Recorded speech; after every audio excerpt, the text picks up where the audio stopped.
Bonjour les amis, j'espère que vous allez tous très bien. Très content de vous retrouver pour cette nouvelle vidéo pour parler à froid du match d'hier parce que ça a été un match assez spécial. Victoire 5 buts à 4 du Barça au Benfica à l'extérieur. Et qui dit match spécial dit forcément vidéo 5 enseignements pour revenir en détail et à froid sur plusieurs choses dans ce match-là. Et dans cette vidéo, c'est ce qu'on va voir. Donc, n'hésitez pas à liker la vidéo, à vous abonner si ce n'est pas encore fait. C'est gratuit et ça me soutient tout simplement. Alors, on ne va pas perdre de temps. On va commencer tout de suite par le premier enseignement à retenir de cette victoire-là. C'est le mental en fait. Parce que ce genre de victoire-là est très importante. Avec le recul, c'est même bien que le Barça gagne de cette manière-là en fait. Parce que en Ligue des Champions, ce genre de match-là, c'est le genre de match que tu vas devoir gagner, peut-être pour t'en sortir, peut-être pour la victoire finale en fait. Donc il y a vraiment des raisons d'y croire. Et la manière dont le Barça joue en Ligue des Champions cette saison, c'est exactement le mental qu'il faut. Aller chercher la gagne même quand tu n'es pas bon, aller chercher ces détails-là. Vous voyez le but de Rafinha là, où le ballon lui est dégagé dessus. Ça lui tape la tête et tout. Ça, c'est les détails que tu dois aller chercher en Ligue des Champions. Il était là au bon moment, c'est parce qu'il pressait et les trucs viennent à toi en fait. Pas que c'est de la magie, pas que c'est de la chance. Bon, après, il y a beaucoup de réussite quand même, mais c'est un truc que tu vas provoquer en fait. Donc, en Ligue des Champions, des fois, le plus important, c'est de gagner. Et ça, c'est peut-être bizarre de le dire, mais c'est de gagner tout simplement. Même quand tu n'es pas bon, tu dois avoir les ressources mentales nécessaires pour aller retourner un match comme ça à l'extérieur qui plus est. C'est ce qui rend la victoire encore plus belle. Et déjà, ça permet au groupe de ne pas lâcher aussi prochainement parce que quand tu l'as fait une fois comme ça, une remontada, demain ou après-demain, quand tu es en train de perdre au score dans un autre match en Ligue des Champions ou alors dans une autre compétition, tu te dis, mais les gars, on l'a déjà fait une fois, pourquoi on ne le refait plus en fait? Tu es serein, tu sais que tu peux y arriver encore. Et c'est un peu comme ça que le Real Madrid a réussi à inverser pas mal de matchs ces dernières années. C'est que ils l'ont tellement fait que même dans la tête de l'adversaire, souvent, à un moment donné, même quand tu mènes, tu as peur en fait. Tu te dis qu'est-ce qui va se passer parce qu'on l'a déjà vu des centaines et des centaines de fois. Donc tu instaures un climat de peur dans la tête de tes adversaires en fait. Et toi, dans ton groupe, il n'y a que de la confiance qui se dégage parce que tous tes gars savent que vous êtes capable de le faire parce que vous l'avez déjà fait plusieurs fois en fait. Donc ça, c'est très important d'avoir ce genre de mental-là, surtout dans cette compétition. Et ce sera très important pour le reste de la saison, même en Liga, où le Barça, des fois, quand le football ne leur permet pas de gagner, ils ne gagnent pas. Ils perdent chaque match qu'ils jouent sans avoir le beau football. Je pense que ce match-là va servir vraiment de déclic peut-être pour cette équipe-là, pour leur permettre de savoir que chaque fois qu'ils seront dans la difficulté, chaque fois qu'ils seront menés, chaque fois qu'il y aura des problèmes, chaque fois que tout n'ira pas dans leur sens, ils sauront que c'est possible en fait. Donc ça, c'est très intéressant pour le reste de la saison, encore qu'on arrive maintenant dans les moments clés de cette saison-là. On passe maintenant au deuxième enseignement à retenir de ce match-là. C'est Monsieur Lamine Yamal en fait. Hier, il a eu un match hyper compliqué. Il a fait face à un latéral qui lui a fait du mal. Il a fait face aussi à un pressing qui a essayé de le museler. Il y avait des attaques systématiques à 2 ou à 3 même sur lui. Ça a été un match hyper compliqué pour lui. C'est la première fois qu'il a un match aussi difficile que ça. Et je pense que c'est très bien qu'il ait eu ce genre de match-là. Parce que vous savez quoi?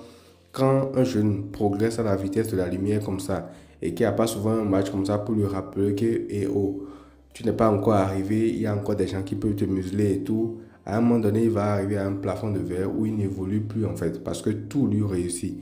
Donc je pense que ce genre de match-là, ça va le faire progresser et lui montrer que oui, tu es une star, oui, tu es la pépite dont tout le monde parle, mais il y a encore des gens qui peuvent te contraindre en fait. Il y a encore des matchs où tu ne pourras pas t'amuser, il y a encore des matchs où tu ne pourras pas tout faire sur le terrain en fait. Et je pense que ça va le motiver à travailler encore plus et à déjouer pas mal ce genre de tentatives par la suite en fait. Parce que ce qu'on lui a fait hier là au Benfica dans un stade compliqué à l'extérieur et tout, ce ne sera pas la première ni la dernière fois dans sa carrière. C'est un truc qu'il va devoir apprendre à gérer et justement je pense que le match d'hier va lui servir de déclic pour ça en fait. Ça va lui servir de leçon. Il pourra retravailler son positionnement dans ce genre de cas-là. Il pourra savoir exactement quoi faire par la suite. Et je pense que dans la progression même du joueur, c'est très bien ce qui lui est arrivé hier soir en fait. Et ça me rappelle un peu le match de Messi contre Liverpool à Anfield en 2007 en Ligue des Champions justement également où Messi avait été inexistant parce que on lui avait fait un marquage individuel. Bref, il y avait eu beaucoup de joueurs qui systématiquement venaient le chercher quand il avait le ballon. Donc je pense que c'est également un match hyper important pour Lamine Yamal dans sa progression et ça va lui faire énormément de bien s'il a la bonne attitude par rapport à ça en fait.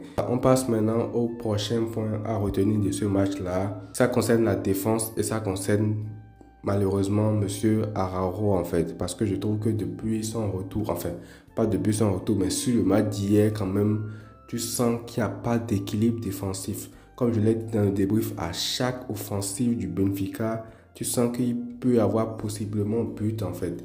Et ça me dérange vraiment parce qu'il n'y a plus d'équilibre défensivement.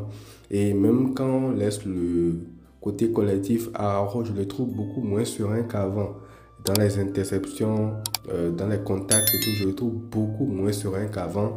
Il a fait un bon classico, il a fait un bon match contre le Betis Séville, mais hier, franchement, c'était compliqué quand même pour lui, hein. Et balle au pied aussi, je pense qu'il a une certaine psychose depuis son erreur contre le PSG. Il hésite beaucoup trop. Je rappelle même que face au PSG, Luis Enrique avait dit à ses joueurs avant le match de le laisser carrément parce que c'est un joueur qui relance mal, donc il va faire une erreur, il va en profiter. Et c'est comme ça qu'il prend le carton rouge. Et je pense que depuis cette période-là, Araujo n'est plus que l'homme de lui-même, surtout ballon au pied en fait. Il hésite trop, il ralentit le jeu, il a peur des fois de tenter la passe et des fois même il perd encore le ballon, donc ça lui redonne beaucoup moins de confiance par rapport à ça. Et franchement, c'est difficile pour lui. Là, il est en train de tomber dans une spirale assez négative, surtout concernant sa relance.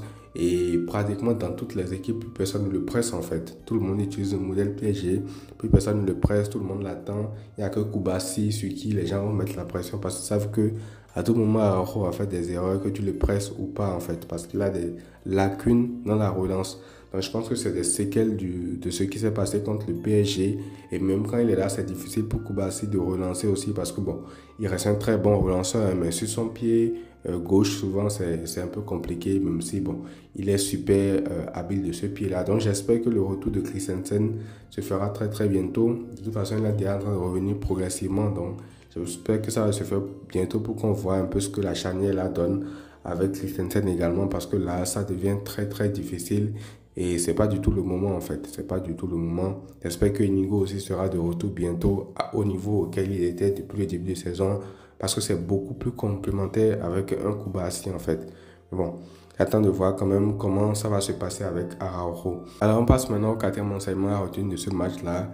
C'est M. Robert Lewandowski. Bon, hier, il met son doublé sur penalty, ça, il n'y a rien à dire. Une très bonne technique de tir, très bien ses pénaux. Mais concernant son match, comme je l'ai dit dans le débrief également, c'est pas du tout un bon match. C'est pas du tout un bon match. Il n'a absolument servi à rien offensivement et tout. Il n'était pas là. En fait, le truc, c'est qu'on est en train de capter. Lui, c'est un numéro 9. En tout cas, pour aujourd'hui, pour ce qui lui reste de sa technique et tout, pour son âge.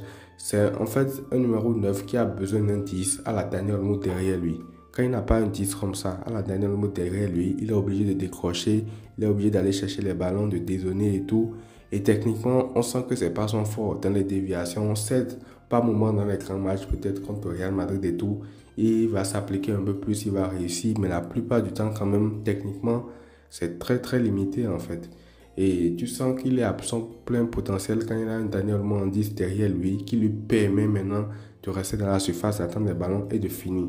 Et je pense que ouais, c'est le truc qu'il faut, c'est l'idéal qu'il faut. Encore que j'ai un Daniel Mo qui se blesse tout le temps, qui ne te permet pas forcément de faire ça. Mais sinon, c'est l'idéal pour lui. Et ça me permet d'arriver à la conclusion que peu importe l'issue de la saison, il va falloir aller chercher un numéro 9 parce que là, c'est plus possible en fait. Chaque fois que tu es en difficulté, tu as besoin de lui pour décrocher et tout. Quand même, on est au Barça.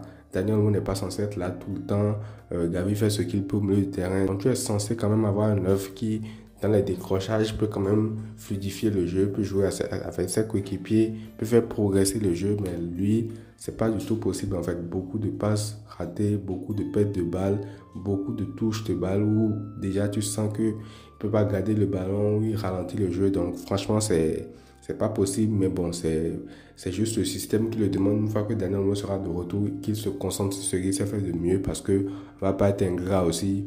Peu importe ce qu'on dit, c'est quand même le meilleur buteur de l'effectif. C'est quand même un joueur qui est là, qui a marqué beaucoup de buts assez importants cette saison. Donc franchement, Dès que Daniel Mo sera de retour, il se concentrera sur ce qu'il sait faire de mieux. Mais je pense que cet été, ça y est, il faut aller chercher un nouveau neuf pour l'avenir, pour le FC Barcelone. Alors, on termine maintenant avec le 5e enseignement à retenir de ce match-là, qui est tout simplement Monsieur Frenkie de Jong.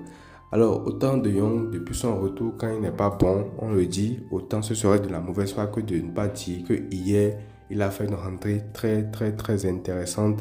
Je pense que son entrée a été clé pour ce match-là. Déjà, quand il rentre, il est un peu plus bas comme d'habitude. Il est intéressant dans les sorties de balles, à la relance et tout. Donc, ça permet forcément automatiquement de libérer un Pedri qui était plus concentré sur ça parce que c'était difficile de sortir les ballons. C'était lui qui était à la baguette, mais avec un De Jong qui le supplée dans ce rôle-là, il permet à Pedri de prendre beaucoup plus de risques offensifs. Donc, on commence à avoir des caviars offerts par Pedri à ses coéquipiers. Lewandowski qui ne se jette pas. Koundé, à un moment donné, il lui fait un amour de passe, il rate. Après, il a ce centre-là sur le but de Garcia. Donc, ça libère plus Pedri offensivement, en fait. Et je pense que la rentrée de Frenkie de Jong a été très importante à l'image de sa rentrée lors du Classico, aller 4-0 en Liga, où il change carrément le visage de ce milieu de terrain-là. Hier, il fait également une très bonne entrée. Je pense que ce serait ingrat de ne pas le souligner. Donc, 7 pour le moment, ce n'est pas définitif. Ce n'est pas que on a déjà retrouvé le Frenkie de Jong qu'on veut, mais c'est quand même progressivement ce à quoi on aspire. Il y a de l'espoir pour un potentiel retour de Jong au haut niveau après ce qu'on a vu hier lors de ce match-là contre Benfica en fait. Donc je tenais également à le souligner. Donc on va être plus attentif également à ses prochaines rentrées, voir ce qu'il peut offrir de temps en temps. Si lui peut retrouver son niveau, ça nous permettra également d'avoir beaucoup plus d'options au milieu de terrain. On en a besoin. Et en fonction des matchs aussi, tu sauras comment dealer en fait. Bloc bas, pas bloc bas, bref, tu sauras comment ajuster ton milieu de terrain en fonction de l'adversaire que tu affrontes. Donc ça aussi, c'est très intéressant. Donc voilà les amis, c'est tout pour cette vidéo là. J'ai essayé de faire assez court sur chaque enseignement pour pouvoir faire une vidéo qui ne sera pas trop longue également non plus. N'hésitez pas à me dire ce que vous en avez pensé dans les commentaires. Moi j'ai pris un plaisir fou à faire cette vidéo à froid là après ce match assez historique quand même pour le Barça. Donc j'ai hâte de vous lire en commentaire par rapport à tout ça.